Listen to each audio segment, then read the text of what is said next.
Hi friends, welcome to Sanchari journey. ఈరోజు మనం మన ప్రీవియస్ వీడియోలో చెప్పుకున్నట్టు శ్రీవారి పాదాలు, శిలాతోరణం, చక్రతీర్థం, వేణుగోపాల స్వామి టెంపుల్ తర్వాత మనకు ఐదో క్షేత్రం ఇది. అంటే మనం లోకల్ హైర్ చేసుకున్నప్పుడు తిరుమలలో చూడదగిన ప్రదేశాలకి సంబంధించి లోకల్ హైర్ చేసుకున్నప్పుడు వాళ్ళు 7 ప్లేసెస్ చూపిస్తారని చెప్పాను కదా. ఇది 5th ప్లేస్ అన్నమాట. అదే జపాలి. సో దీని గురించి మాట్లాడితే ఇది మనకు తిరుమలలో చూడదగ్గ ప్రదేశాల్లో ఖచ్చితంగా ఉంటుందండి. మీరు ఖచ్చితంగా ఇది చూడవలసిన ప్రదేశం. ఇది దాదాపు ప్రధాన ఆలయం నుంచి సుమారు 5 to 7 కిలోమీటర్స్ దూరంలో దట్టమైన అడవుల మధ్య ఉంటుంది. ఇక్కడ ప్రకృతి మాత్రం, క్లైమేట్ మాత్రం ఎస్పెషల్లీ జాన్వరిలో వస్తే చాలా బాగుంటుంది. సో మీకు అక్కడ కోతులు, ఇంకా చిన్న చిన్న జంతువులు, ఉడతలు ఇలాంటివి చాలా కనిపిస్తూ ఉంటాయి. మనసుకు మాత్రం చాలా ప్రశాంతంగా ఉంటుంది. అప్పుడప్పుడు నేను చెప్పినట్టు కొన్ని అడవి జంతువులు కూడా కనిపిస్తాయంట ఇక్కడ.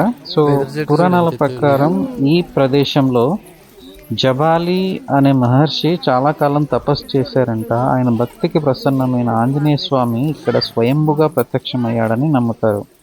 సో అందుకని ఈ స్థలాన్ని జబాలి మహర్షి పేరు మీద జపాలి తీర్థం అని పిలుస్తారు. సో ఇంకొక ఆసక్తికరమైన విషయం ఏంటంటే ఈ ప్రదేశానికి రామాయణంతో కూడా సంబంధం ఉంది. సో రాముడు, సీతమ్మ, లక్ష్మణుడు వాళ్ళ వనవాస కాలంలో సీతమ్మను వెతుకుతూ ఈ ప్రాంతంలో కొంతకాలం ఉన్నారని స్థానిక కథలు చెప్తాయి. సో ఇక్కడ 2 పవిత్రమైన కుంటలు ఉంటాయి. ఒకటి రామ్ కుండ్, మరొకటి సీత్ కుండ్. పురాణాల ప్రకారం శ్రీరాముడు మరియు లక్ష్మణుడు ఈ కుండల్లో స్నానం చేశారని నమ్మకం ఉంది. అందుకని ఈ టీంలో స్నానం చేస్తే పాపాలు తొలగిపోతాయని భక్తులు నమ్ముతారు.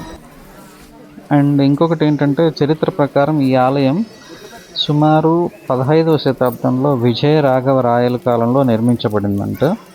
చాలా కాలం పాటు ఇది అంటే ఎక్కువ దట్టమైన అడవుల్లో ఉండడం వల్ల చాలామందికి తెలియట్లేదు ఈ టెంపుల్. బట్ అరౌండ్ ఇన్ 1984లో దీన్ని కొంచెం అంటే ఇక్కడికి వచ్చేదానికి రోడ్లు, రహదారికి సంబంధించి కొంచెం ఆలయ పునరుద్ధరణ జరిగింది. సో 1984లో. అందుకని ఇప్పటికీ తిరుమల వెళ్ళే భక్తులు కొంతమంది మాత్రమే ఈ జపాలి తీర్థాన్ని సందర్శిస్తారు. కానీ ఒకసారి అక్కడికి వెళ్తే ప్రకృతి, నిశ్శబ్దం, ఆధ్యాత్మికత అన్నీ కలిపి ఒక ప్రత్యేకమైన అనుభూతిని ఇస్తాయి. సో కాబట్టి మీరు తిరుమలకు వెళ్తే స్వామి దర్శనం తర్వాత కొంత సమయం తీసుకొని ఖచ్చితంగా ఈ జపాలి తీర్థం అయితే దర్శించుకోండి. ఇది కేవలం ఒక ప్రదేశం మాత్రమే కాదు, ఒక పురాణ కథ సజీవంగా నిలిచిన పవిత్ర స్థలం.